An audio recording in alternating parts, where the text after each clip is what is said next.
to be here with you today to talk about a subject matter that is very close to our hearts, that very personal to many of us, very sensitive matter, very painful matter indeed. And yes, some of us have lived with some bitterness, and we make no apologies about that.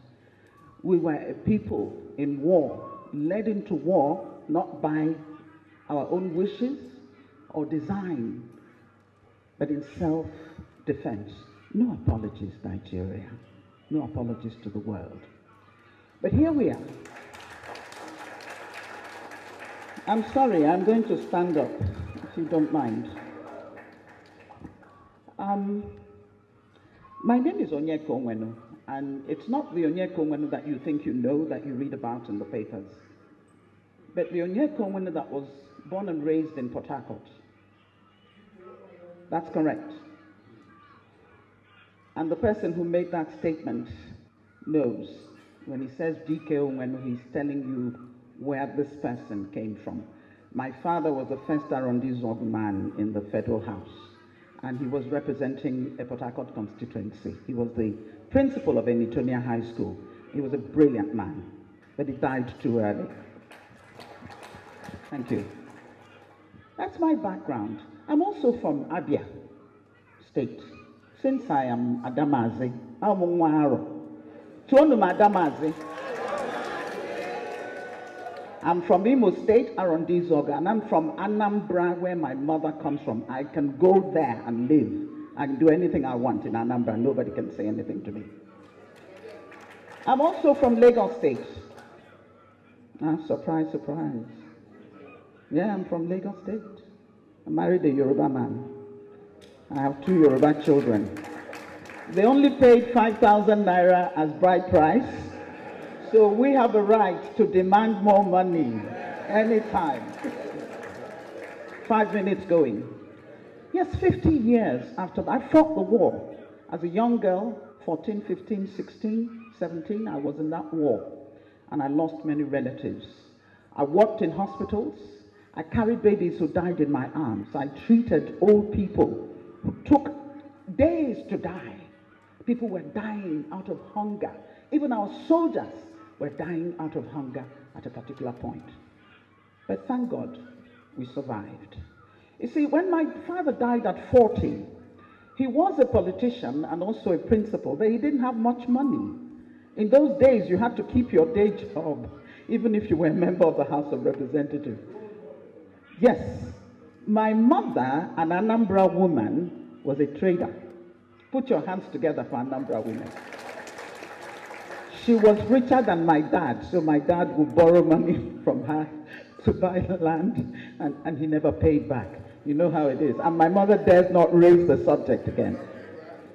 At the end of the war, I could not go back to Port Harcourt. My home was abandoned property. Those of you who come from Port Harcourt know the story. A home that a widow, my father had just laid the foundation when he died in a motor car accident, on duty.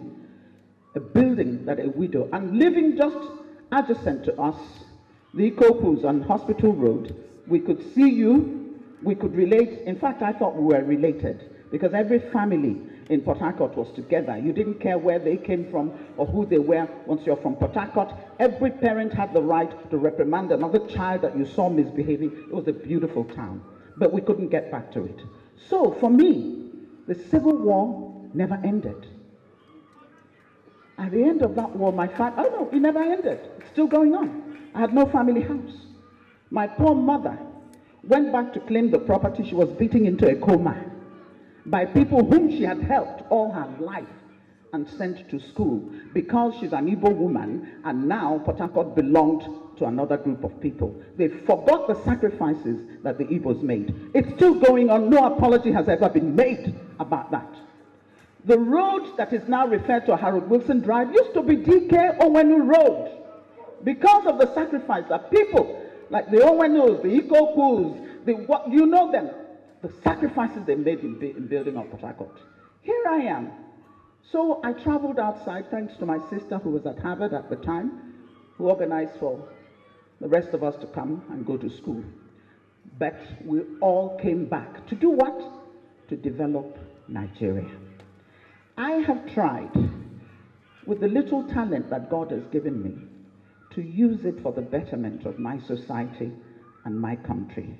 But can I tell you something? That if I were a Yoruba or Hausa woman, I would probably have had more patronage, I would have had more help and more support than I have got by my self-help effort to raise this country up. But I'm not asking anybody for anything. I put myself through school. My widowed mother did her best, but I was working 2 jobs in America to put myself through school. I didn't want to take Nigerian scholarship because they were giving it to everybody, those who deserved it and those who didn't. And many of them were not even in school. I put myself through school. Wellesley College and the New School for Social Research. I have no apologies to make to anybody. I am angry. I am angry at Nigeria. I am angry at this government which seems to be letting us down. I am angry at us as a people. I am angry at my people in Igbo. Because if they have refused you, why are you refusing yourself? Stop complaining and do it for yourself. We've always been able to do that. How did we build Imo Airport? Nobody built it.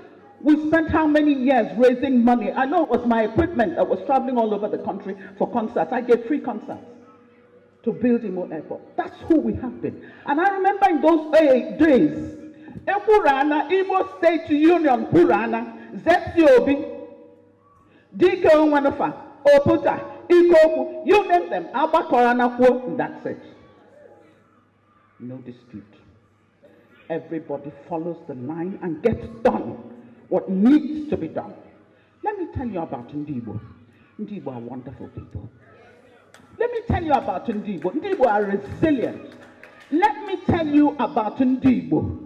Igbo are people with integrity, with conscience, with a feeling of humanity that they can reach out wherever they are and contribute something to that society and not care that they're not even from there. That's who we are. Do not categorize us as people who are uncouth.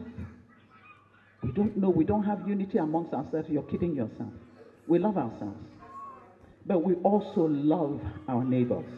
You see, to love your neighbor, you have got to love yourself. That's what the good book says. Love your neighbor as yourself. So how are you going to love your neighbor if you don't know anything about self-love? I am a proud Igbo woman. And oh yes, if there's anything you know about me as I walk into a place, know that there's nothing you can do to me in this country to bow my head. I will not do it. I am my father's daughter. I am my mother's daughter. As an Igbo person, I stand before you committed to the project called Nigeria. But at the same time, you talk about never again.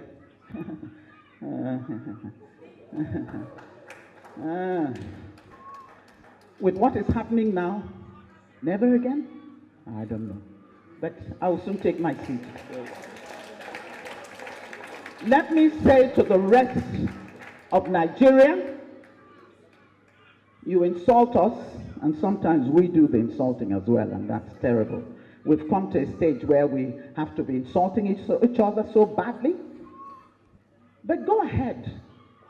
We will not succumb. We will not bow. We are children of God. We are here for a purpose. God has put us on this good earth for that purpose. You cannot drive us to the sea. You cannot tell us to shut up and take the pain that you are inflicting on us, abuse us on top of it. Listen, if you don't want us, then let us go. Thank you. Thank you.